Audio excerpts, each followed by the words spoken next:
I am Bijoy Snell, former officer, Food Corporation of India, current affairs പുതിയൊരു വീഡിയോയിലേക്ക് സ്വാഗതം. 2 ദിവസം ക്ലാസ് എടുക്കാൻ പറ്റില്ല, തൊണ്ടയ്ക്ക് ഒരു പ്രോബ്ലം ഉണ്ട്. ഇപ്പോഴും നേരെ ആയിട്ടില്ല, പക്ഷേ സ്റ്റിൽ എനിക്ക് പറ്റുന്ന രീതിയിൽ ഞാൻ ക്ലാസ് എടുത്തു തരാം. അപ്പോൾ ആദ്യത്തെ ന്യൂസ് എന്ന് പറയുന്നത് SC സ്റ്റേസ് Lokpal order on powers over high court judges എന്ന് പറയുന്ന ന്യൂസ് ആണ്. ആക്ച്വലി നിങ്ങൾക്ക് എല്ലാവർക്കും അറിയാം, Lokpal is the anti corruption body of India. Anna Hazare എന്നുള്ള പേരൊക്കെ കേൾക്കുന്നതിന് ലോക്പാലിന് വേണ്ടിയിട്ട് അദ്ദേഹം രാംലീല മൈതാനം ഡൽഹിയിൽ നടത്തിയ അജിറ്റേഷൻസിന്റെ പേരിലാണ് അന്ന ഹസാരെയൊക്കെ നമ്മൾ കേൾക്കുന്നത്. And Lokpal became A reality after that. Current Lokpal is AM Khanvilkar. AM Khanvilkar is the current Lokpal.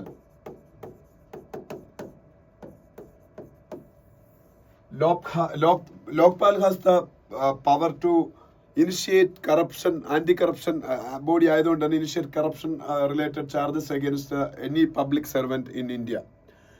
അപ്പൊ ഇപ്പൊ ഒരു ജഡ്ജ്മെന്റ് വന്നു ലോക്പാലിന്റെ. ആ ജഡ്ജ്മെന്റ് എന്ന് പറയുന്നത് ഹൈക്കോർട്ട് എന്ന് പറയുന്ന സംഭവം അതിന്റെ ജഡ്ജസും ഒക്കെ പബ്ലിക് സെർവൻസ് ആണ്. അതുകൊണ്ട് തന്നെ ഹൈക്കോർട്ട് ജഡ്ജസിനെതിരെ ആക്ഷൻ കറപ്ഷൻ ചാർജസിന്റെ പേരിൽ ഇനിഷ്യേറ്റ് ചെയ്യാനുള്ള അധികാരം ലോക്പാലിനുണ്ടെന്നാണ്. പക്ഷെ സുപ്രീം കോടതിക്ക് അഗേൻസ്റ്റ് ആയിട്ട് അത്തരം അധികാരം ഇല്ല എന്നുമാണ്. പക്ഷേ ഈ ലോക്പാലിന്റെ AM Khanvilkar എന്ന് പറയുന്നത് തന്നെ സുപ്രീം കോടതിയുടെ പഴയ ഒരു ജഡ്ജിയാണ്. അദ്ദേഹത്തിന്റെ നേതൃത്വത്തിലുള്ള ഈ ലോക്പാലിന്റെ ആ ഒരു ഓർഡർ ഇപ്പൊ സുപ്രീം കോടതി സ്റ്റേ ചെയ്തു. The Supreme Court on Thursday stayed a Lokpal order bringing High Court judges under its jurisdiction, terming the top anti-corruption ombudsman's interpretation very disturbing എന്നാണ്.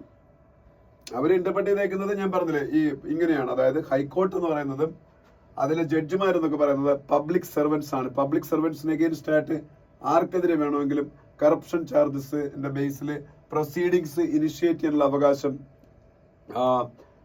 ലോക്പാലിനുണ്ടെന്നാണ് അവർ വിധിച്ചത്. അപ്പൊ അതാണ് ഇപ്പൊ സുപ്രീം കോടതി വളരെ ഡിസ്റ്റർബിംഗ് ആയിട്ടുള്ള വിധിയാണ് ഇന്ത്യയുടെ ആന്റി കറപ്ഷന്റെ ടോപ്പ് മോസ്റ്റ് ഓംബുഡ്സ്മാൻ ആയ ലോക്പാലിന്റെ ഈ വിധി എന്ന് പറയുന്നത് സ്റ്റേ ചെയ്തു. അതാണ് ഇന്നത്തെ ന്യൂസ് പേപ്പറിലെ വലിയ ന്യൂസ്. അത് വരും ദിവസങ്ങളിൽ ഹിന്ദുവിൽ എഡിറ്റോറിയലായിട്ടും മറ്റ് ആർട്ടിക്കിൾസും ആയിട്ടൊക്കെ ഡിസ്കസ് ചെയ്യാനുള്ള സാധ്യത വളരെ കൂടുതലുള്ള ഒരു സംഭവമാണ്.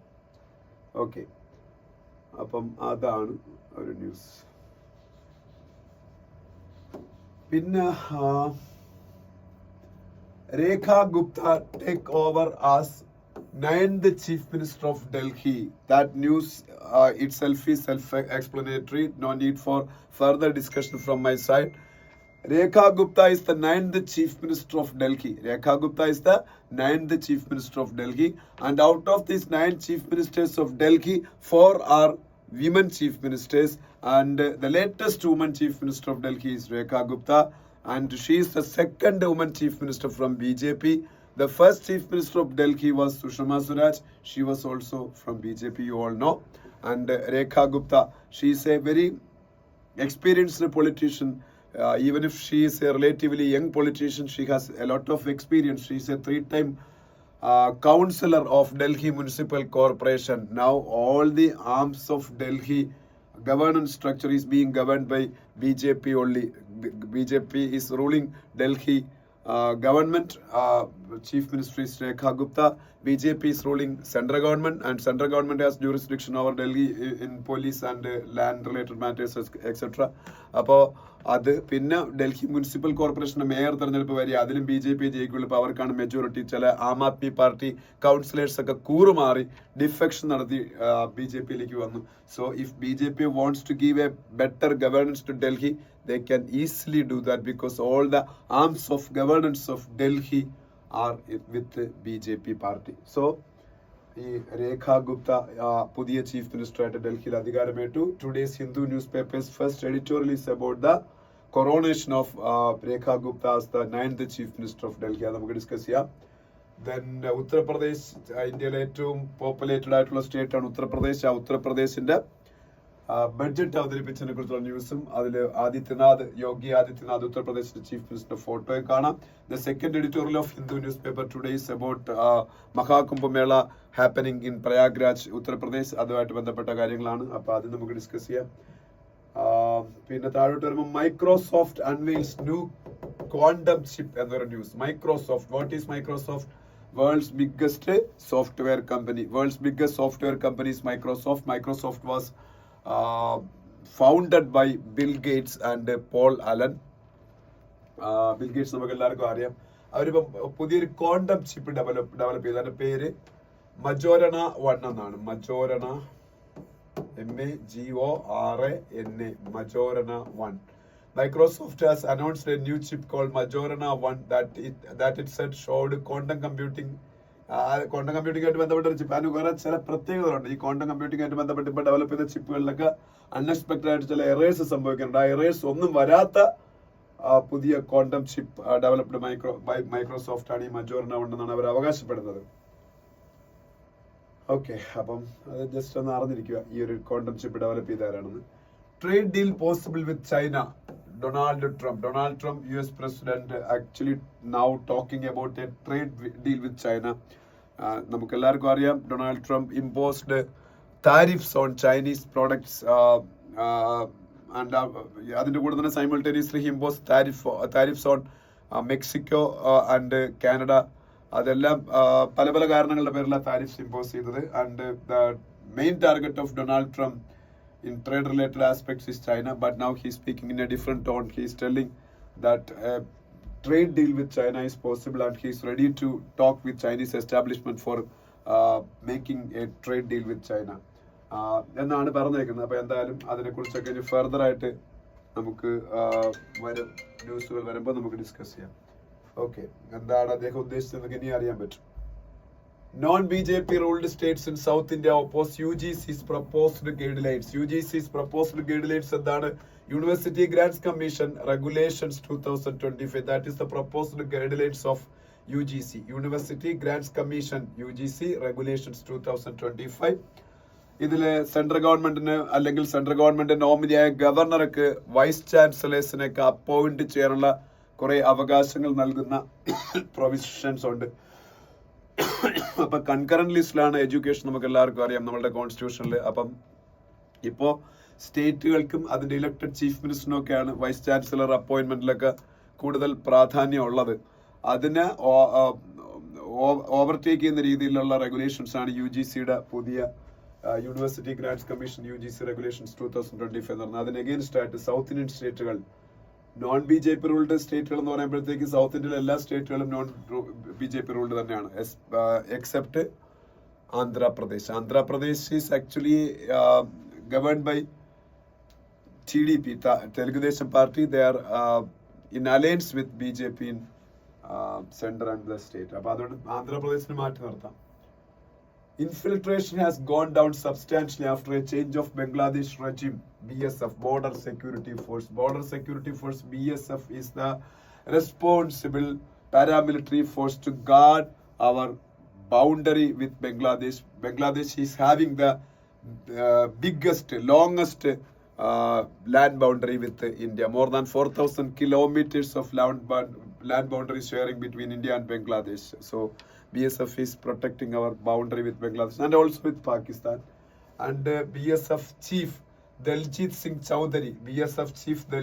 Chowdhury held elaborate discussions with the head of Border Guards Bangladesh. That is the counterpart of BSF, Bangladeshi counterpart of BSF, Border Guards Bangladesh. ആയിട്ട് ടോക്സ് നടത്തി ഡൽഹിയിൽ വെച്ച് BSFന്റെ ചീഫ് ദൽജീത് സിംഗ് ചൗധരി. അപ്പോൾ അവിടെ ഇപ്പോൾ substantial reduction of infiltration is happening in the Indo-Bangladesh border എന്നാണ് പറയുന്നത്. Previously there was a lot of attempts to infiltrate illegally to India from the Bangladeshi side. That is coming down. That is the claim of our BSF Border Security Force Chief Daljit Singh Chowdhury.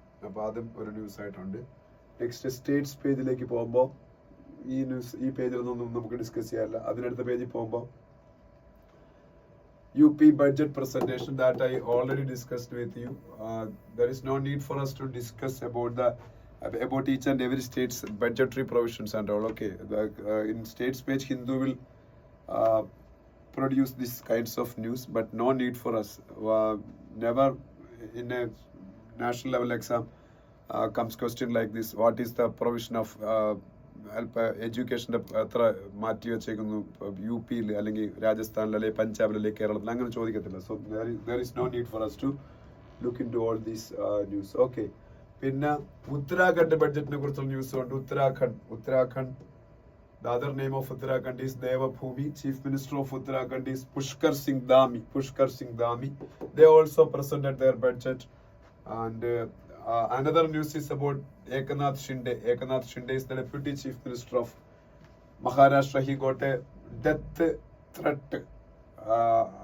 Death threat receive the news. Eknath Shinde is the Deputy Chief Minister of Maharashtra. Chief Minister of Maharashtra is Devendra Fadnavis.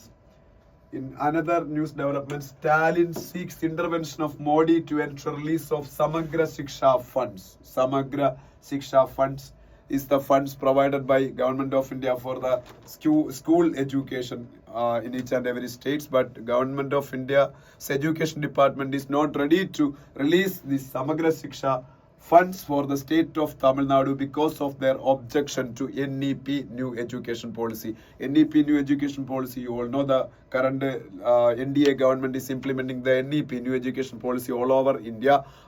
In that NEP new education policy, each and every state should teach 3 languages in school, but Tamil Nadu is not ready to teach 3 languages. They are providing students only Tamil and English in their school. So government is withholding their Samagra Shiksha fund.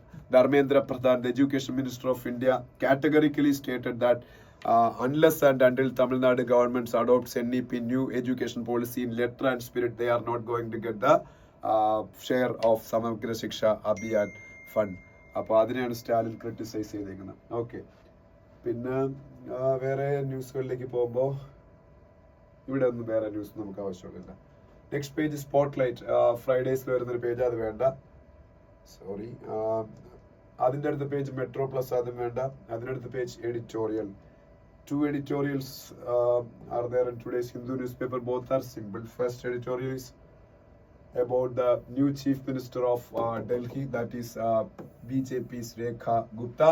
She is the first time MLA. She is a first time MLA. Even if she is a first time MLA, she is not lacking in experience. I already told you she is a 3-time corporator in Delhi Delhi Municipal Corporation. She rose to the prominence through student politics. She was a member of Akhil Bharatiya Vidyarthi Parishad ABVP, and she was a member of RSS, etc. So now she is only 50. She is a relatively young politician, and she has the support of all sections of the party and top level leadership, Modi, Amit Shah, etc. ഇപ്പം ഞാൻ നേരത്തെ പറഞ്ഞ പോലെ ഡൽഹിയുടെ complex ആയിട്ടുള്ള ഒരു സ്ട്രക്ചറാണ്. ഡൽഹിയുടെ policing, land etcetera are being governed by central government. So state has no authority in the policing of Delhi. അപ്പം മറ്റു സ്ഥലങ്ങളെ പോലെ അല്ല ഡൽഹി. അപ്പോൾ ആ കോംപ്ലക്സ് ആണെങ്കിലും since the BJP is ruling the centre also, Rekha Guptas task is cut out. അത്ര വലിയ ഫ്രിക്ഷൻ ഉണ്ടാവത്തില്ല ഈ അരവിന്ദ് കെജ്രിവാളിന്റെ ഗവൺമെന്റും സെൻട്രൽ ഗവൺമെന്റും ഉണ്ടായതുപോലെ. പിന്നെ ഇവർ, ഞാൻ പറഞ്ഞു, 4th വുമൻ ചീഫ് മിനിസ്റ്റർ ആണ്. BJP ഇന്ത്യയിൽ 14 ചീഫ് മിനിസ്റ്റേഴ്സ് BJPക്ക് മാത്രമുണ്ട്. പിന്നെ അവർ സഖ്യകക്ഷികളായിട്ടുള്ള ബീഹാറിലെ ജനതാദൾ യുണൈറ്റഡ്, അവർ NDA പാർട്ണറാണ്. ആന്ധ്രാപ്രദേശിലെ ചന്ദ്രബാബു നായിഡു NDA പാർട്ണറാണ്. പിന്നെ നോർത്ത് ഈസ്റ്റിലെ മിക്കവാറുള്ള എല്ലാ സ്റ്റേറ്റുകളിലും അവരുടെ NDA പാർട്ണേഴ്സാണ് ഭരിക്കുന്നത്. സോ BJP എന്ന പാർട്ടിക്ക് തന്നെ ഇന്ത്യയിലെ 14 ചീഫ് മിനിസ്റ്റേഴ്സ് ഉണ്ട്. 1 second. ഹലോ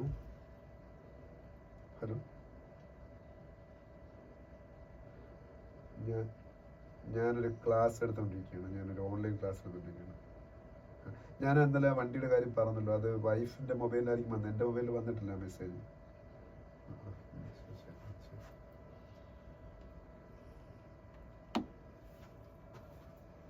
ഓക്കെ, ഈ 14 ചീഫ് മിനിസ്റ്റേഴ്സ് BJPക്ക് ഉണ്ടെങ്കിലും BJP has only 1 woman chief minister, that is Rekha Gupta. She is governing Delhi from yesterday onwards. അപ്പോൾ ഒരു വുമൻ മുകളിലിരിക്കുന്നത് മറ്റുള്ള ആൾക്കാർ വലിയ പ്രശ്നങ്ങൾ ഉണ്ടാക്കത്തില്ല. അതിൽ ഫാക്ഷണൽ ക്ലെയിംസ് ഒന്നും ഉണ്ടാവാതെ ഇരിക്കും. കാരണം ഡൽഹിയിൽ BJPക്ക് ചീഫ് മിനിസ്റ്റർ ക്ലെയിമിലേക്ക് ഒരുപാട് ആൾക്കാരുണ്ടായിരുന്നു. Prominent leaders. അപ്പൊ അവരെല്ലാം തൽക്കാലത്തേക്ക് നിശബ്ദമാക്കാൻ BJPക്ക് പറ്റി. അതുപോലെ ഇവർ ബനിയ എന്ന് പറയുന്ന കമ്മ്യൂണിറ്റി, അവിടുത്തെ ട്രേഡിംഗ് കമ്മ്യൂണിറ്റിയാണ് ഈ ബനിയ കമ്മ്യൂണിറ്റി എന്ന് പറയുന്നത്. ഈ ബനിയ കമ്മ്യൂണിറ്റിയുടെ റെപ്രസെന്റേറ്റീവ് ആണ്. They are the bedrock of BJP in Delhi. So by selecting Mrs. Gupta from Baniya community, BJP is giving a strong message to that community also. അവർക്ക് ഒരു മെസ്സേജ് കൂടിയാണത്. അപ്പോൾ അതെല്ലാം ഫസ്റ്റ് പാരഗ്രാഫിൽ പറയുന്നത്. പിന്നെ കാസ്റ്റ് കമ്മ്യൂണിറ്റി റെപ്രസെന്റേഷൻ എല്ലാം നിലനിർത്തിക്കൊണ്ടാണ് BJP ministry ഉണ്ടാക്കിയിരിക്കുന്നത്. പർവേസ് സാഹിബ് സിംഗ് വർമ്മ അദ്ദേഹമായിരുന്നു ഫോർ ഫ്രണ്ടിൽ ഉണ്ടായിരുന്ന ചീഫ് മിനിസ്റ്റർ ആവാൻ. അദ്ദേഹം യഥാർത്ഥത്തിൽ അദ്ദേഹത്തിന് മിനിസ്റ്റർ ആക്കിയ ജാട്ട് കമ്മ്യൂണിറ്റിയാണ്. പിന്നെ ഓരോരുത്തരുടെ പേര് മജീന്ദർ സിംഗ് സിസ്ര എന്ന് പറയുന്ന Sikh community representation, Ashish Sood Punjabi Hindu community, Indra സിംഗിന് ദളിത് കമ്മ്യൂണിറ്റി, കപിൽ മിശ്രയ്ക്ക് ബ്രാഹ്മിൺ കമ്മ്യൂണിറ്റി, പങ്കജ് കുമാർ സിംഗിന് പൂർവാഞ്ജലി കമ്മ്യൂണിറ്റി. ഇതൊക്കെയാണ് ഡൽഹിയിലെ പ്രധാനപ്പെട്ട കമ്മ്യൂണിറ്റീസ്. അവർക്ക് എല്ലാ റെപ്രസെന്റേഷൻ കൊടുത്തിട്ടുണ്ട്.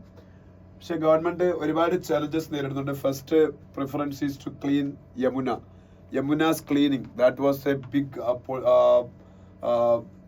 campaign agenda of all the political parties in this last election, and the BJP gave a promise to the Delhi people that within 2 years they will completely clean Yamuna. അപ്പോൾ അതൊരു problem ആണ്. അത് fulfil ചെയ്യേണ്ടി വരും. 2500 rupees വെച്ച് വിമനിന് monthly കൊടുക്കുമെന്ന് പറഞ്ഞത്. അത് അങ്ങനെ കുറെ കാര്യങ്ങൾ അവർ ചെയ്യാനുണ്ട്. പിന്നെ ഏറ്റവും വലിയ പ്രശ്നം പൊല്യൂഷന്റെ ആണ് ഡൽഹിയുടെ. നമുക്ക് എല്ലാവർക്കും അറിയാം, Delhi is one of the most polluted cities in the world. So stubble burning is a very big issue. The neighboring states like Haryana, Uttar Pradesh, Punjab, etc. Are notorious for stubble burning. Stubble burning എന്ന് വെച്ചാൽ ഈ കച്ചി ഉണ്ടല്ലോ, കച്ചി കൃഷിക്ക് ശേഷം അവിടെ ഇട്ട് തന്നെ കത്തിക്കുന്ന അതൊരു പ്രശ്നമുണ്ട്. പക്ഷേ Haryana and the state of Uttar Pradesh both are being ruled by BJP. That will help Delhi government to effectively communicate and solve this problem. പക്ഷെ അപ്പോഴും പഞ്ചാബ് ആം ആദ്മി പാർട്ടി ഭരിക്കുന്ന അവിടെ നിന്നുള്ള സ്റ്റബിൾ ബേണിംഗ് ഡൽഹിയെ ഭയങ്കരമായിട്ട് ബാധിക്കുന്നുണ്ട്. എന്തായാലും 26 വർഷത്തിന് ശേഷം ഡൽഹിയിൽ BJP അധികാരത്തിൽ വന്നിരിക്കുന്ന ഒരു ഫ്രഷ് സ്റ്റാർട്ടാണ് ഇപ്പൊ തുടങ്ങിയിരിക്കുന്നത്, ഒരു വുമൻ ഫേസിനെ വെച്ചുകൊണ്ട്. അപ്പോൾ കമ്മിങ് ഡേയ്സിൽ നമുക്ക് കാണാം എങ്ങനെയാണ് BJP ഡൽഹിയെ മുന്നോട്ട് കൊണ്ടുപോകാൻ പോകുന്നത്. പിന്നെ വാട്ടറിംഗ് ഡൗൺ എന്ന് പറഞ്ഞ രണ്ടാമത്തെ editorial. This is about the pollution level in the Ganga river in Prayagraj. Prayagrajile Ganga river 45 crores of devotees already visited and they took holy dip. 45 crores. 40 crores ആണ് അവർ പറഞ്ഞത്. ഇപ്പം തന്നെ 45 crores ക്രോസ് ചെയ്തു. ഇനി 2 ദിവസം കൂടെ ഉണ്ട്. ഏതാണ്ട് 50 കോടി ആൾക്കാർ ഇവിടെ വരും എന്നുള്ള കാര്യം ഉറപ്പാണ്. അത്തരത്തിലുള്ള മാസീവ് ഇൻഫ്ലക്സ് ഓഫ് ആൾക്കാർ ഉള്ളപ്പോൾ തന്നെ ഡിസീസ് ട്രാൻസ്മിഷനൊക്കെ വെള്ളം വഴി ഉണ്ടാവാനുള്ള സാധ്യതയുണ്ട്. എസ്പെഷ്യലി മൈക്രോബ്സ് ഒക്കെ ആ വാട്ടറിൽ കടന്നുകൂടാനും അങ്ങനെ അതുവഴി അതിൽ ഡിപ്പ് ചെയ്യുക മാത്രമല്ല, ആൾക്കാർ ആ വെള്ളം കുടിക്കുക വരെ ചെയ്യുന്നുണ്ട്. അത് പ്രശ്നമാവും. പക്ഷെ ഇതുവരെയ്ക്ക് അങ്ങനെ ഒരു വലിയ ഡിസീസ് ഔട്ട്ബ്രേക്ക് ഒന്നും ഉണ്ടായിട്ടില്ല. ഇപ്പൊ മേള തീരാൻ പോകുന്നു, കുംഭമേള അടുത്ത 2 ദിവസം കൂടെ 26 തീരും. അപ്പം ഇതിനകത്ത് വെച്ച് ഇതുവരെയ്ക്ക് വലിയ പ്രോബ്ലംസ് ഒന്നും ഉണ്ടായിട്ടില്ല. പക്ഷെ CPCB സെൻട്രൽ പൊല്യൂഷൻ കൺട്രോൾ ബോർഡിന്റെ സ്റ്റഡീസ് അവരിപ്പോ റിസർച്ചേഴ്സ് അവരിപ്പോ NGTക്ക് സമർപ്പിച്ചു. NGT means national green tribunal, ഇന്ത്യയുടെ എൻവയോൺമെന്റ് റിലേറ്റഡ് ആയിട്ടുള്ള സ്പെഷ്യൽ കോർട്ട്. അതിലവർ പറഞ്ഞേക്കുന്നത് ഈ പ്രയാഗ്രാജ് ഏരിയയിലെ എയർ വാട്ടർ ലാൻഡ് പൊല്യൂഷനൊക്കെ അത്യാവശ്യം കൂടുതലാണെന്നാണ്. പ്രത്യേകിച്ച് ഓസ്പിഷ്യസ് ഡേയ്സ് ഉണ്ടല്ലോ, മകർ സംക്രാന്തി പോലുള്ള ദിവസങ്ങളിൽ ഈ മൈക്രോബ്സിന്റെ സാന്നിധ്യം, അതുപോലെ അനിമൽ വേസ്റ്റിന്റെ സാന്നിധ്യം, അതൊക്കെ അനുവദനീയമായ 5 times 10 times ഒക്കെ ഓരോ സ്ഥലങ്ങളിലുണ്ടെന്നാണ്. സംഘം എന്ന് പറയുന്ന സ്ഥലം, ഈ സംഘമാണ് മഹാകുംഭമേളയിൽ ഏറ്റവും കൂടുതൽ ഹോളി ഡിപ്പിംഗ് അല്ലെങ്കിൽ ഹോളി ബാത്ത് എടുക്കുന്ന സ്ഥലം. സംഘത്തിന്റെ പ്രത്യേകത ത്രിവേണി സംഗമം, Yamuna, Ganga and mythical river of Saraswati, ഇത് മൂന്നും കൂടെ സംഗമിക്കുന്ന സ്ഥലം എന്നാണ് പറയുന്നത്. അതാണ് ഈ സംഗം ഘട്ട്. അവിടെ 2500 യൂണിറ്റ്സ് വരെ ആവാവുള്ളൂ പെർമിസിബിൾ ലിമിറ്റ് ഓഫ് പൊല്യൂഷൻ എന്ന് പറയുന്നത്. എന്തിന്റെയാണ് നമ്മൾ ആനിമൽ വേസ്റ്റ് അങ്ങനെയൊക്കെ ഉള്ള അതിൽ നിന്ന് വരുന്ന ഈ ഇതുണ്ടല്ലോ ഫേക്കൽ കോളിഫോം ലെവൽസ്, അത് 2500 യൂണിറ്റ്സ് വരെ ആവാവുള്ളൂ. 11,000 യൂണിറ്റ്സ് വരെ വിശേഷ ദിവസങ്ങളിലായിട്ടുണ്ടെന്നാണ് CPCBയുടെ സ്റ്റഡി പറയുന്നത്.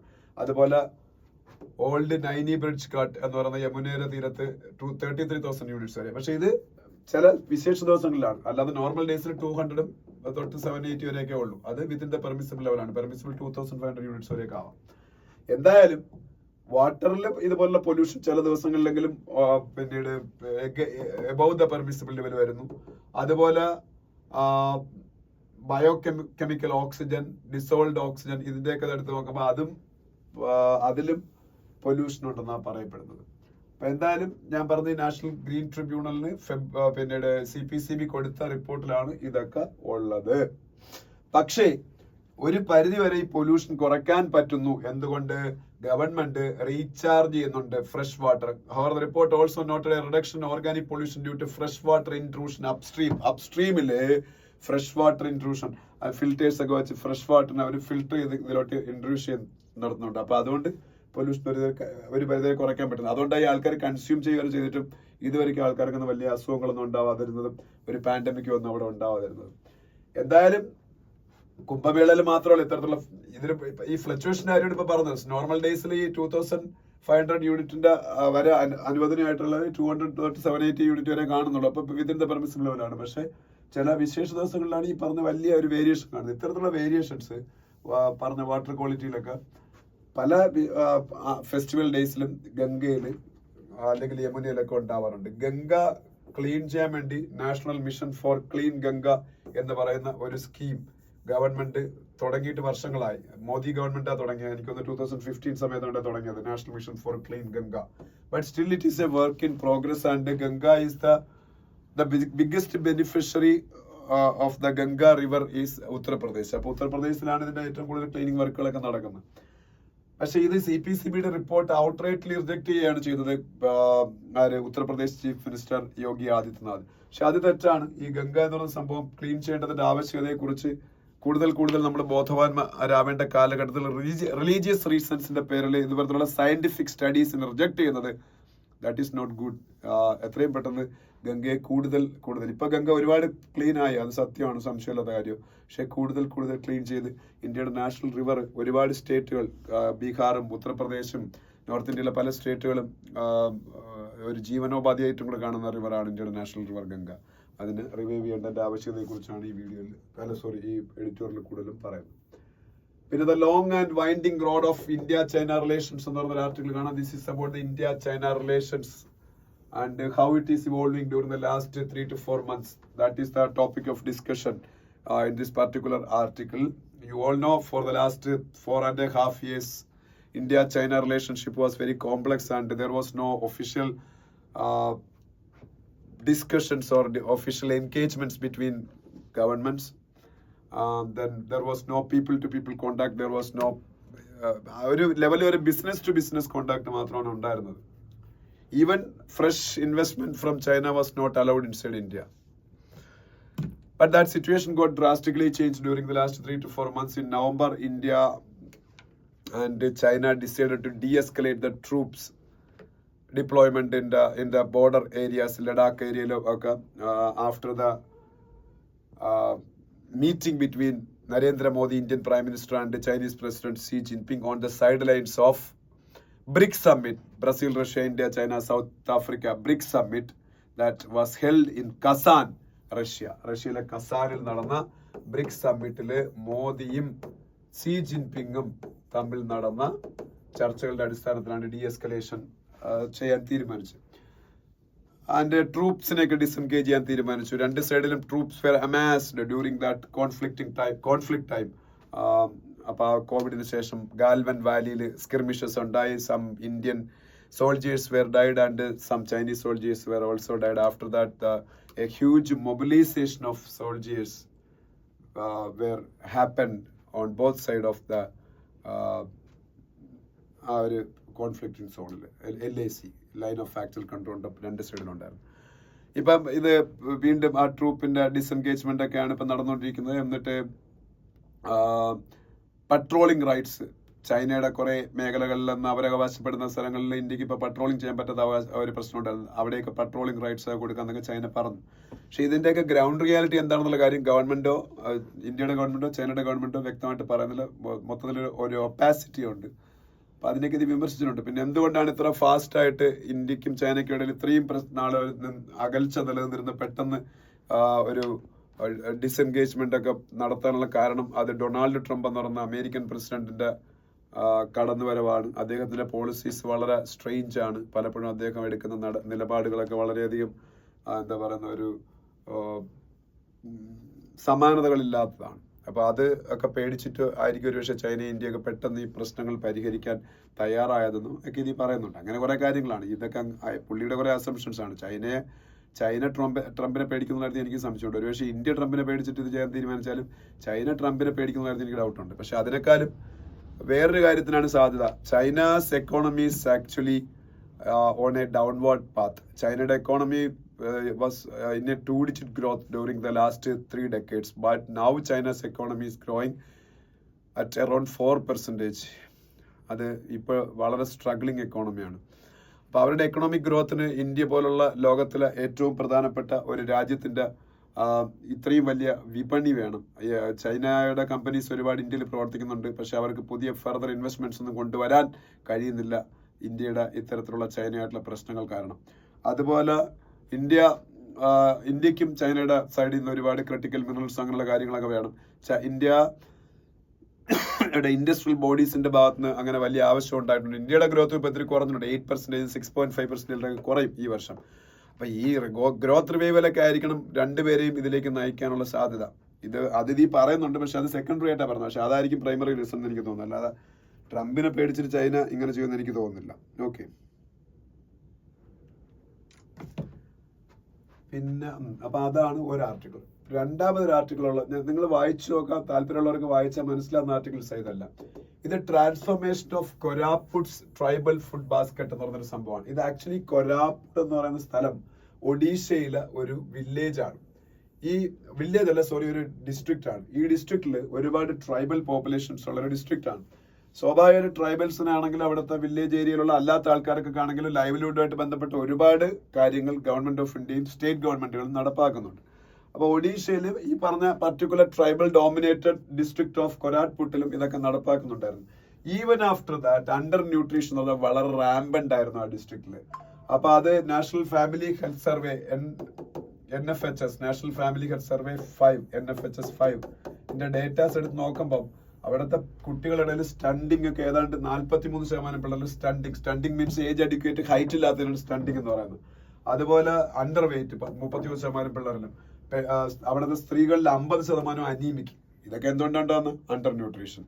അപ്പൊ ഇത്രയും ഗവൺമെന്റ് ഓഫ് ഇന്ത്യയുടെയും സ്റ്റേറ്റ് ഗവൺമെന്റിന്റെയും ഒരുപാട് പിന്നീട് സ്കീംസിന്റെ ഒക്കെ സഹായം ഉണ്ടായിരുന്നിട്ട്, ലൈവ്ലിഹുഡ് ആക്ടിവിറ്റീസ് ഒക്കെ ഉണ്ടായിരുന്നിട്ട് ഇതുപോലെ എന്തുകൊണ്ട് അണ്ടർ ന്യൂട്രീഷൻ ഉണ്ടാകും? അപ്പൊ അതിനെക്കുറിച്ച് MSSRF പഠിച്ചു. MSSRF എന്ന് പറഞ്ഞാല് MS സ്വാമിനാഥൻ റിസർച്ച് ഫൗണ്ടേഷൻ. ഈ MS സ്വാമിനാഥൻ റിസർച്ച് ഫൗണ്ടേഷനെ കുറിച്ച് പഠിച്ചപ്പോൾ അവർക്ക് മനസ്സിലായത് ഈ അണ്ടർ ന്യൂട്രീഷൻ മെയിൻ ആയിട്ട് സംഭവിക്കുന്ന അവിടുത്തെ ആൾക്കാരുടെ ഡയറ്ററി ഹാബിറ്റ് മൂലമാണ്. അവർ ഈ കൃഷി എന്നൊക്കെയാണല്ലോ, അവർ തന്നെ സ്വയം കൃഷി ചെയ്തുണ്ടാക്കുന്ന ആഹാരങ്ങളൊക്കെ കഴിക്കുന്നത്. അവർ 1-2 വെറൈറ്റീസ് സംഭവങ്ങൾ മാത്രം കൃഷി ചെയ്ത് ജീവിക്കുന്നവരാണെന്ന് മനസ്സിലായി. ആ ആഹാരങ്ങൾ മാത്രം അവർ കഴിക്കുന്നത് കൊണ്ടാണ് അവർക്ക് അണ്ടർ ന്യൂട്രീഷൻ ഉണ്ടെന്ന് മനസ്സിലായി. അപ്പൊ ഈ MSSRF ഒക്കെ നേതൃത്വത്തിൽ ഒരുപാട് അവരുടെ ഇടയിൽ കുറെ സെമിനാർസും ആക്ടിവിറ്റീസും ഒക്കെ സംഘടിപ്പിച്ച് അവരെ ഭയങ്കരമായിട്ട് പതുക്കെ അവെയർ ആക്കിയാണ്. എന്നിട്ട് അവരുടെ ന്യൂട്രീഷ്യൻ സെക്യൂരിറ്റി കൂട്ടാൻ വേണ്ടി ഡയറ്ററി ഹാബിറ്റ്സ് മാറ്റുന്നതിനെ കുറിച്ചും അവർ അഗ്രികൾച്ചർ ഡൈവേഴ്സിഫൈ ചെയ്യേണ്ടതിന്റെ ആവശ്യത്തെ കുറിച്ചും ഒക്കെ പഠിപ്പിച്ച് അവരെ കൃഷിയുടെ ഇടവേളകളിൽ വെജിറ്റബിൾസ് ഫാമിംഗ് ചെയ്യേണ്ടതിന്റെ ആവശ്യത്തെ കുറിച്ച് പഠിപ്പിക്കുന്നു. പൾസസ് ഉണ്ടാക്കേണ്ടതിന്റെ ആവശ്യത്തെ കുറിച്ച് പഠിപ്പിക്കുന്നു. ഇങ്ങനെ അവര് 2-3 വെറൈറ്റീസ് കൃഷി ചെയ്തുകൊണ്ടിരുന്ന പല ആൾക്കാരും 8, 9, 10 വെറൈറ്റീസ് കൃഷി ചെയ്യാൻ തുടങ്ങി. അവരുടെ ടാലി അതിനനുസരിച്ച് ന്യൂട്രീഷ്യസ് ആവാനും തുടങ്ങി. അപ്പൊ അതൊരു സക്സസ് ആണ്. അപ്പൊ അതിനു വേണ്ടിയിട്ട് അവിടെ ഈ ആൾക്കാരെ ഏതാണ്ട് 1000-ഓളം ആൾക്കാരെ വോളണ്ടിയേഴ്സ് ആയിട്ട് ഡെവലപ്പ് ചെയ്തു. അവരാണ് ഈ മെസ്സേജ് അവിടുത്തെ സാധാരണക്കാരനിലായിട്ടുള്ള ട്രൈബൽ ആൾക്കാരിലേക്കൊക്കെ എത്തിക്കുന്നത്. അങ്ങനെ അതൊരു വലിയ വിജയമായി മാറി. ഈ പറഞ്ഞ കൊരാപുട്ട് എന്ന് പറയുന്ന ഒഡീഷയിലെ സ്ഥലത്ത് അതിനെ കുറിച്ചാണ്. ഇത് മറ്റ് ഇന്ത്യൻ ഡിസ്ട്രിക്റ്റുകളിലോ വില്ലേജുകളിലോ ഒക്കെ റെപ്ലിക്കേറ്റ് ചെയ്യാവുന്ന ഒരു സംഭവമാണ്. കാരണം ഇതുപോലുള്ള ഒരുപാട് ഗവൺമെന്റ് സ്കീംസ് ഒക്കെ ഉണ്ടായിരുന്നിട്ട് ഇപ്പോഴും അണ്ടർ ന്യൂട്രീഷനും മാൽ ന്യൂട്രീഷനും ഒക്കെ ആയിട്ട് പല സ്ഥലങ്ങളും നിൽക്കുന്നു. കുട്ടികൾ സ്റ്റണ്ടിങ് പോലുള്ള പ്രശ്നങ്ങൾ ഉണ്ടാകുന്നു, സ്ത്രീകളിൽ അനീമിയ ഉണ്ടാകുന്നു. അതൊക്കെ ഇതുപോലുള്ള കാര്യങ്ങൾ കൊണ്ടാണ്. അപ്പൊ ഇത് ഒരു success model which can be replicated anywhere in India. അപ്പൊ അതുകൊണ്ട് അതൊരു ഡിസ്കഷൻ തന്നെയാണ്. പിന്നെ അടുത്ത പേജിൽ is there a right to take offence എന്ന് പറഞ്ഞൊരു ആർട്ടിക്കിൾ ഉണ്ട്. ഇത് നിങ്ങളൊന്ന് വേണമെങ്കിൽ വായിച്ചു നോക്കുക. വേണമെങ്കിൽ actually there is an aspect of constitution in this discussion. Aspect of constitution എന്ന് വെച്ചാൽ ഇത് ഫ്രീ സ്പീച്ച് ആണല്ലോ. ഇപ്പം രൺവീർ അലഹബാദിയ എന്ന് പറയുന്ന ഒരു ഇൻഫ്ലുവൻസർ ഒരു ഇന്ത്യാസ് ഗോട്ട് ലേറ്റർ എന്നൊരു പ്രോഗ്രാമിൽ അയാൾ നടത്തിയ ഒഫൻസീവ് റിമാർക്സിന്റെ പേരിൽ അയാൾക്കെതിരെ ഒരുപാട് ബാക്ക്ലാഷ് ഉണ്ടാവുകയാണ് ഇന്ത്യയിൽ. അയാൾക്കെതിരെ ഒരുപാട് ക്രിമിനൽ കേസുകൾ ഇന്ത്യയിൽ പല സ്ഥലങ്ങളിൽ രജിസ്റ്റർ ചെയ്യപ്പെടുകയാണ്. സുപ്രീം കോടതിയിൽ അയാൾ റിലീഫിന് ചെന്നപ്പോൾ സുപ്രീം കോടതി നിശിതമായി വിമർശിച്ചു. നിങ്ങളുടെ പേരൻസ് ഒക്കെ ഇത് കേട്ടാൽ ലജ്ജിച്ച് തല താഴ്ത്തുക, അത്രയും ഒഫൻസീവ് ലാംഗ്വേജ് ആണ് നിങ്ങൾ പറഞ്ഞത് എന്ന് പറഞ്ഞുകൊണ്ട് ജഡ്ജിമാർ ഇന്ത്യയിലും പ്രൊട്ടക്ഷൻ കൊടുക്കുകയായിരുന്നു from arrest for this Ranveer Allahbadia. അത് ഇന്ത്യയിലെ ഫ്രീ സ്പീച്ചിന്റെ നിർവചനത്തിനെ കുറിച്ച്, ഡെഫിനിഷനെ കുറിച്ചുള്ള ഡിസ്കഷന് കാരണമായി. ഇന്ത്യയുടെ ആർട്ടിക്കിൾ 19 ആണല്ലോ നമ്മളുടെ ഫ്രീഡംസിനെ കുറിച്ച് പറയുന്നത്, ഇന്ത്യൻ കോൺസ്റ്റിറ്റ്യൂഷൻ ആർട്ടിക്കിൾ 19. അതിൽ 19(2) അകത്ത് നമ്മളുടെ ഫ്രീ സ്പീച്ചിന്റെ റീസണബിൾ റെസ്ട്രിക്ഷൻസിനെ കുറിച്ചും ഒക്കെ പറയുന്നുണ്ട്. അപ്പം ഇയാള് ഇപ്പൊ നടത്തിയ ഈ ആർട്ടിക്കിൾ 19(2) തൊട്ട് 19(6) വരെ ഉള്ള ആർട്ടിക്കിൾ 19(2)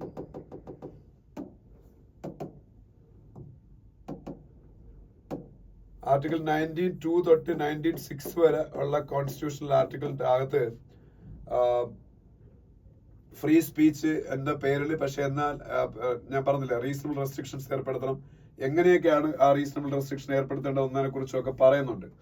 അപ്പൊ ഇതില് ഈ ദുഷ്യന്ത് ദാവെ എന്ന് പറഞ്ഞ ഇന്ത്യയിലെ ഏറ്റവും ഫേമസ് ആയിട്ടുള്ള അഡ്വക്കേറ്റ് ഉണ്ട്, അങ്ങേരും അതുപോലെ പഴയ ഒരു ജസ്റ്റിസ് ആയ ഗൗതം പട്ടേലും, ഇവർ രണ്ടുപേരുമായിട്ട് ഇതിനെ കുറിച്ചൊരു ഡിസ്കഷൻ നടത്തിയ ഈ പറഞ്ഞ രൺവീർ അലഹബാദിയെ പോലുള്ള ആൾക്കാർ നടത്തുന്ന സ്പീച്ചസ് അത് ഫ്രീഡം ഓഫ് സ്പീച്ചിന്റെ പരിധി വരുമോ, അയാള് ഉപയോഗിച്ച ഇൻഡീസെന്റ് ലാംഗ്വേജ് ആണെന്നുള്ള പേരിൽ അയാൾക്കെതിരെ ക്രിമിനൽ കേസ് എടുക്കാൻ പറ്റുമോ?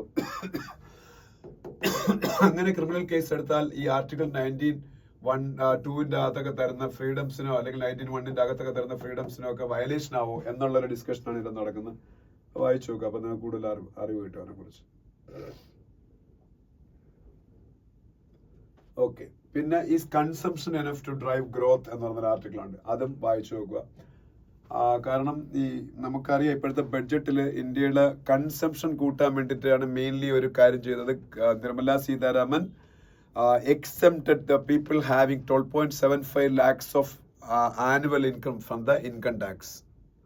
In that way, Government of India is actually foregoing around 1 lakh crores of rupees that will be go to Indian middle class people and lower middle income people as a saving, and that they will spend in the economy. That will enhance the consumption in our economy. This consumption will definitely increase the GDP. That is the underlying എന്താ പറയുന്ന ആയിട്ടുള്ള ഒരു thinking behind the Nirmala Sitharaman's decision to exempt people from income tax up to the limit of 12.75 lakhs rupees. അപ്പൊ ഇങ്ങനെ ഈ consumption improve ചെയ്ത് നമ്മളുടെ GDP growth rate കൂട്ടുന്നതാണോ അതോ ഇൻവെസ്റ്റ്മെന്റ് ചെയ്ത് GDP ഗ്രോത്ത് റേറ്റ് കൂട്ടുന്നതാണോ നല്ലതെന്നാണ് ഇതിനകത്ത് ചോദിച്ചിരിക്കുന്നത്. തീർച്ചയായിട്ടും ഇൻവെസ്റ്റ്മെന്റ് ചെയ്ത് GDP ഗ്രോത്ത് റേറ്റ് കൂട്ടുന്നതാണ് നല്ലത്. പക്ഷേ ഇൻവെസ്റ്റ്മെന്റ് അത്യാവശ്യം ഗവൺമെന്റും ഒക്കെ ചെയ്യുന്നുണ്ടായിരുന്നു. പ്രൈവറ്റ് പാർട്ടീസിന്റെ സൈഡിൽ നിന്നുള്ള ഇൻവെസ്റ്റ്മെന്റ് മാത്രമാണ് കുറവ്. പബ്ലിക് ക്യാപെക്സ്, പ്രൈവറ്റ് ക്യാപെക്സ് ഒക്കെ നിങ്ങൾ ഡിസ്കസ് ചെയ്തിട്ടുള്ളതാണ്. Capex means capital expenditure. Investment ചെയ്യുമ്പോൾ പക്ഷേ GDP ഗ്രോത്ത് റേറ്റ് കൂടുതൽ ഒരു മൾട്ടിപ്ലയർ എഫക്ട് ഉണ്ടാവും. കാരണം ഇപ്പോൾ ഒരു റോഡ് തന്നെ കൺസ്ട്രക്ട് ചെയ്യുമ്പോൾ ആ റോഡിന് വേണ്ടിയിട്ട് നമ്മൾ സ്പെൻഡ് ചെയ്യുന്ന പൈസ വഴി ആ റോഡ് കൺസ്ട്രക്ട് ചെയ്യുന്ന തൊഴിലാളിയൊക്കെ പൈസ കിട്ടും വേജ് ആയിട്ട്. ആ പൈസ ഉപയോഗിച്ച് അവർ കൺസ്യൂം ചെയ്യും. അവര് എക്കണോമിയിൽ അവർ ഒരുപാട് ഫുഡിന് വേണ്ടിയിട്ട് ഇതിന് വേണ്ടിയിട്ടൊക്കെ സ്പെൻഡ് ചെയ്യും. അപ്പൊ അവർ സ്പെൻഡിങ് നടത്തുന്ന ഒരു കൺസംഷൻ നടക്കും. അതല്ലാതെ ഈ റോഡിന്റെ സൈഡിൽ പുതിയ പുതിയ കച്ചവട സ്ഥാപനങ്ങൾ വരും. ആ കച്ചവട സ്ഥാപനങ്ങൾ ഉത്പാദിപ്പിക്കപ്പെടുന്ന സാധനങ്ങളും സേവനങ്ങളും അല്ലെങ്കിൽ അവർ നടത്തുന്ന സെയിൽ, ഇതിന്റെ എല്ലാത്തിന്റെ ഒരു ഔട്ട്പുട്ട് നമ്മളുടെ GDP-യിൽ ഉണ്ടാവും. അങ്ങനെ ഈ അനുബന്ധ വ്യവസായങ്ങൾ ഒരുപാട് വരും റോഡ് കൺസ്ട്രക്ട് ചെയ്യാൻ. അതിനാണ് മൾട്ടിപ്ലയർ എഫക്ട് എന്നത്. അതാണ് ഇൻവെസ്റ്റ്മെന്റിന്റെ ഗുണം. ഇൻവെസ്റ്റ്മെന്റ് നേരെ മറിച്ച് ജനങ്ങളുടെ കയ്യിലേക്ക് പൈസ കൊടുത്താൽ അത് ഇങ്ങനെയല്ലല്ലോ നടക്കുന്നത്. അവര് സാധനങ്ങൾ മേടിക്കത്ത് മാത്രമല്ലേ ഉള്ളൂ. അപ്പൊ ആ ഒരു രീതിയിലുള്ള ഗ്രോത്ത് GDP-യിൽ ഉണ്ടാവുള്ളൂ. അപ്പം ഇൻവെസ്റ്റ്മെന്റ് ആയിരിക്കും എപ്പോഴും കൺസംഷനെക്കാളും നല്ലത്. കൺസംഷൻ കൂട്ടാൻ ശ്രമിക്കുന്നതിനേക്കാളും ഇൻവെസ്റ്റ്മെന്റ് കൂട്ടാൻ ശ്രമിക്കുന്നതായിരിക്കും നല്ലത് എന്നുള്ള രീതിയിലുള്ള ആർട്ടിക്കിളാണ്. വായിച്ചു നോക്കിയാൽ ഇതിൽ കുറച്ച് എക്കണോമിക് ആസ്പെക്ട്സ് വരുന്നുണ്ട്. പിന്നെ മണിപ്പൂരിന്റെ ഗവർണർ എന്നറിയാം Ajay Kumar Bella is the governor of Manipur. Manipur is under President's rule and Manipur Legislative Assembly is under suspended animation, and Article 356 was imposed in Manipur in the last week. Now Governor is the de facto ruler of Manipur, and now current governor is Ajit Kumar Bella, and he is asking the various groups to surrender the looted arms. എന്നാൽ അവരെ വെറുതെ വിടാന്നാ പറഞ്ഞത്, അവർക്കെതിരെ action എടുക്കൂല. Amit Shah appeals to Northeast insurgents to join mainstream. Northeastനെ കുറിച്ചാണ് ഞാൻ ഇപ്പൊ പറഞ്ഞത്. In Manipur a lot of insurgent groups are there. In Nagaland, in Mizoram, in Assam, in almost every states in northeastern region, there are insurgents group. Amit Shah, the Home Minister of India, is the responsible man to take action against such kinds of insurgents group. They are a threat to internal security of India. So he is asking every insurgent groups to join the mainstream of India. അങ്ങനെ surrender ചെയ്താൽ അവർക്കെതിരെ action എടുക്കത്തിൽ അവർക്ക് റീഹാബിലിറ്റേഷന് വേണ്ടിയിട്ടുള്ള കാര്യങ്ങൾ ആ government ചെയ്യും. പിന്നെ Sri Lankan navy കൂടെ തമിഴ്നാട്ടിൽ നിന്നുള്ള ഫിഷർമെനെ അറസ്റ്റ് ചെയ്യും. അതുമായിട്ട് ബന്ധപ്പെട്ട ന്യൂസ് ഉണ്ട്. പിന്നെ ഈ പേജിൽ ഒരു ന്യൂസ് നമുക്ക് ആവശ്യമുള്ളതല്ല. ഒരു ന്യൂസ് ഉണ്ട്. Ambedkar chair will be set up at university of Mumbai. Minister, union social justice minister. Who is the union social justice minister? Virendra Kumar. Union Social Justice Minister Virendra Kumar said yesterday that an Ambedkar chair will be set up at the University of Mumbai. Mumbai University Ambedkar chair. Ambedkar was born in Maharashtra only. So in Mumbai University, they are going to set up an Ambedkar chair. Social Justice and Empowerment Minister of India Virendra Kumar said it yesterday. Okay. Next page, Delhi is going to implement Ayushman Bharat scheme. Ayushman Bharat scheme was introduced in India 8 years ago by the Narendra Modi government, but in some states, mainly opposition ruled states, that Ayushman Bharat scheme was not implemented. The biggest state was West Bengal. They didn't implement Ayushman Bharat scheme in the state of Bengal. In the state, not state, it is a union territory. Union territory of Delhi was not implemented this Ayushman Bharat scheme. Now the regime change happened. Now BJP is ruling Delhi. They are going to implement Ayushman Bharat scheme in Delhi. Ayushman Bharat scheme, you all know, government will provide 5 lakhs rupees health insurance each and every year for the BPL families in India, and that 5 lakhs rupees can be used to take tertiary treatment in selected private hospitals and government hospitals. അപ്പോൾ അതാണ് Ayushman Bharat scheme എന്ന് പറയുന്നത്.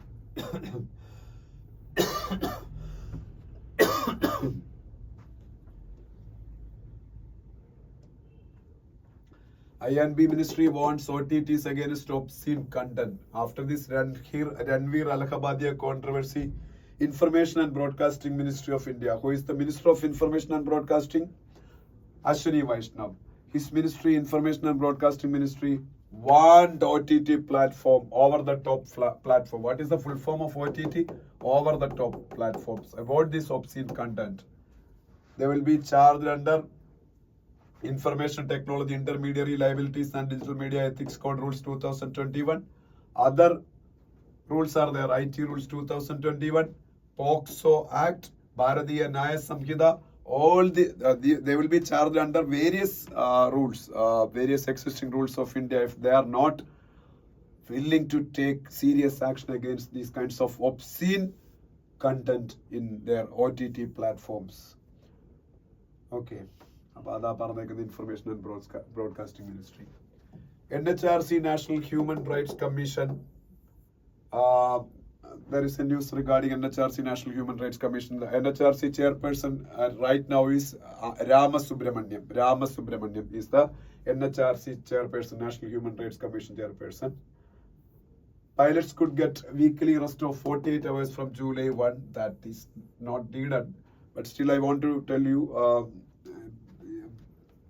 right now, the pilots of various Indian civil aviation companies are getting maximum 36 hours rest in a week. India is facing massive shortage of pilots. Okay, Ram Mohan Naidu, India Civil Aviation Minister, day before yesterday stated that in the coming years, India will need around 10,000 to 20,000 pilots coming years. അപ്പോൾ ആരെങ്കിലുമൊക്കെ pilot കോഴ്സൊക്കെ പഠിക്കാൻ പോയി അവർക്ക് നല്ല opportunity ആയിരിക്കും. അപ്പോൾ അതുകൊണ്ട് തന്നെ ഈ 48 hours അവർക്ക് റെസ്റ്റ് കൊടുക്കണമെന്നാണ് ഇപ്പോൾ റെക്കമെൻഡേഷൻ. പക്ഷെ കൊടുക്കാൻ ഷോർട്ടേജ് ആണ് പൈലറ്റുമാരുടെ. അതുകൊണ്ട് 36 hours തൽക്കാലം കൊടുക്കുന്നുള്ളൂ. അത് 48 hours ആയിട്ട് July 1 തൊട്ട് മാറ്റുമെന്ന് DGCA പറഞ്ഞേക്കുന്നു. DGCA very important, director general of civil aviation. What is DGCA? Director General of Civil Aviation, DGCA, Director General of Civil Aviation. They are the safety regulator of Indian civil aviation sector, DGCA, Director General of Civil Aviation. Then there is another news about the DPDP Act. DPDP means Digital Personal Data Protection Act. Digital Personal Data Protection Act 2023. Digital Personal Data Protection Act 2023 against ആയിട്ട് ഇന്ത്യയിലെ PWDs ഇപ്പോൾ ഓടക്കൊണ്ടാക്കിയൊക്കെയാണ്. PW എന്ന് പറഞ്ഞാൽ physically person with disabilities. അത് വേറെ ഒന്നല്ല, ഈ person with ഡിസബിലിറ്റീസിന്റെ data ഒക്കെ അവർ അഡൾട്ട് ആണെങ്കിലും യൂസ് ചെയ്യണമെന്നുണ്ടെങ്കിൽ അവരുടെ ഗാർഡിയൻസ് ആയിട്ടുള്ള ആൾക്കാരുടെ പെർമിഷൻ വേണമെന്ന്. അത് ഒരുമാതിരി ഈ പേഴ്സൺ വിത്ത് ഡിസബിലിറ്റീസിനെ കളിയാക്കുന്ന പോലെ അല്ലേ. അഡൾട്ട് ആണെങ്കിലും, അഡൾട്ട് ആയി കഴിഞ്ഞാൽ അവർക്ക് അവരെ ചൈൽഡിന്റെ ഒരു പരിഗണന കൊടുക്കുന്നുള്ളൂ. മറ്റുള്ളവർക്ക് ആ പ്രശ്നമില്ല. PWD അല്ലാത്ത ആൾക്കാരാണെങ്കിൽ അവർ അഡൾട്ട് ആയി കഴിഞ്ഞാൽ അവരുടെ ഡേറ്റ ആര് യൂസ് ചെയ്യണമെന്നുള്ള അവർക്ക് തന്നെ കൺസെന്റ് കൊടുക്കാം. പക്ഷെ DPDP ആക്ടിൽ PWDs ആയിട്ടുള്ള ആൾക്കാർക്ക് അവർ അഡൾട്ട് ആയി കഴിഞ്ഞാൽ അവർക്ക് ലീഗൽ ഗാർഡിയൻ ഉണ്ടെങ്കിൽ അവരുടെ പെർമിഷൻ വേണം അവരുടെ ഡേറ്റ യൂസ് ചെയ്യാമെന്ന്. അതിനെതിരെ PWDs പ്രശ്നം ഉണ്ടാക്കിയ കാര്യം അവരുടെ ഒരു മെച്യൂരിറ്റിയെ ക്വസ്റ്റ്യൻ ചെയ്യുന്ന ഒരു സംഭവമല്ലേ. അങ്ങനെ ചെയ്യാൻ പാടില്ലല്ലോ. നെക്സ്റ്റ് പേജിൽ പോകുമ്പോൾ ശ്രീലങ്കയിലെ അദാനി ഗ്രൂപ്പിന്റെ വിൻഡ് മിൽ പ്രോജക്റ്റിൽ നിന്ന് അവർ ഇപ്പൊ വിത്ഡ്രോ ചെയ്തതിനെ കുറിച്ചുള്ള ന്യൂസ് ഞാൻ ഓൾറെഡി പറഞ്ഞു. അതുമായിട്ട് ബന്ധപ്പെട്ട ന്യൂസുകളുണ്ട്. പിന്നെ IKEA, world's biggest furniture company, അവരെ കുറിച്ചുള്ള ന്യൂസ് ഉണ്ട്. Center plans to lease over 10 airports under PPP mode. What is PPP mode? Public-private partnership mode. PPP means public-private partnership mode. Actually, as part of National Asset Monetization Program, Government of India wants to privatize some airports in India. What is Asset Monetization Program? Asset Monetization Program means ഇപ്പോഴത്തെ ബഡ്ജറ്റിൽ 2025 to 2030 period through asset monetization, government wants to get 10 lakh crores of rupees. 10 lakh crores. This is very important in some exams. This question can be asked. What is the asset monetization plan, or what is the amount Government of India wants to get through asset monetization during their 2025 to 2030? 10 lakh crores. ഇത് വേറെ ഒന്നുമല്ല, ഗവൺമെന്റിന്റെ public sector യൂണിറ്റുകളുടെ അസറ്റുകൾ private പാർട്ടിയൊക്കെ ലീസിന് കൊടുത്ത് അതിൽ നിന്ന് വരുമാനം നേടും. വിൽക്കത്തില്ല, ലീസിന് കൊടുക്കും. അങ്ങനെ എയർപോർട്ടൊക്കെ ലീസിന് കൊടുക്കാൻ പറ്റും. അതാണ് അസറ്റ് മോണിറ്റൈസേഷൻ. വേൾഡ് പേജിലേക്ക് പോകുമ്പോൾ പേരിൽ നിന്ന് അങ്ങനെ പറയാം. ട്രംപിന്റെയും ഇസ്രായേലിന്റെയും കാര്യം തന്നെ എന്നത്തെ പോലെ സെലൻസ്കിയുടെ കാര്യവും. സെലൻസ്കി അറിയാമല്ലോ, ഇപ്പം കിടന്ന് മുക്കറൈഡിയാണ് കാര്യം.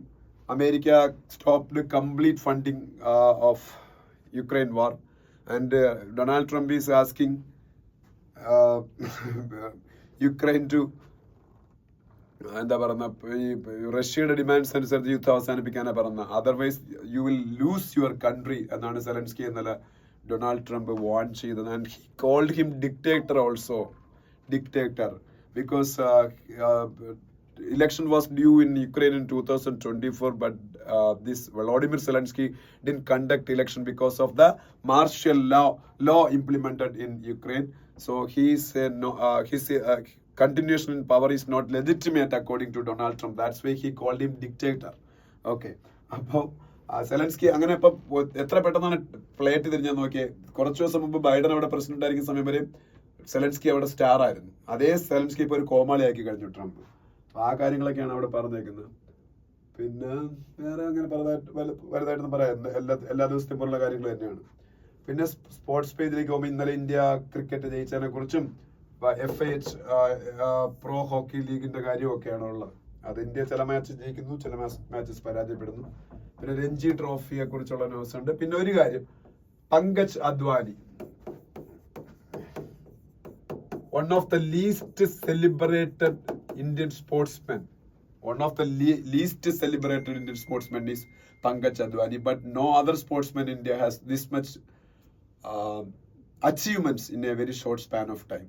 കഴിഞ്ഞ ഒരു 10 വർഷം കൊണ്ട് എത്രയെങ്കിലും വേൾഡ് ടൈറ്റിൽസും ഏഷ്യൻ ടൈറ്റിൽസും വിൻ ചെയ്തു പങ്കജ് അദ്വാനി.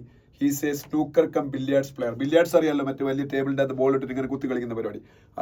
സ്നൂക്കർ അതുപോലൊരു ഗെയിമാണ്. ഈ ഗെയിമുകളിലെല്ലാം ഏഷ്യൻ ചാമ്പ്യൻ, വേൾഡ് ചാമ്പ്യൻ ഒക്കെ ആവുന്ന ആളാണ് Pankaj Advani. That name you should remember. Yesterday also he one Asian snooker crowd, Pankaj Advani. Okay, so today's news is over here. അപ്പം 2 ദിവസത്തെ പത്രം എനിക്ക് ഡിസ്കസ് ചെയ്യാൻ പറ്റിയില്ല, ഒട്ടും വയ്യായിരുന്നു. ഇപ്പോഴും അതൊക്കെ തന്നെയാണ് അവസ്ഥ. അപ്പം പറ്റുമെങ്കിൽ നാളെയും ഡിസ്കസ് ചെയ്യാം. Thank you.